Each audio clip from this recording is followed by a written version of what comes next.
Welcome to the instructions video for the Equipment Replacement Economic Life Interactive Calculator.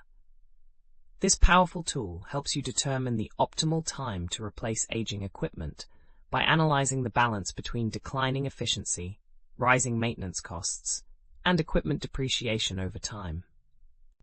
To use this calculator, you'll need to enter several key values. Start with the initial purchase cost of your equipment.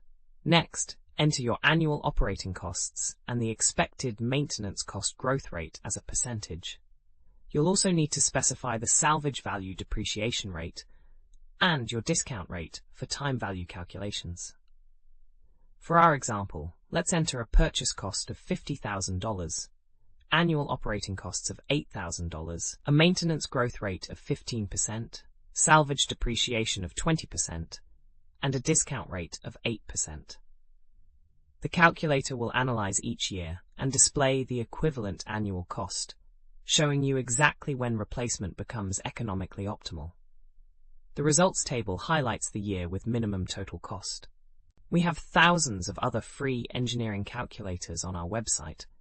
Head over and check them out.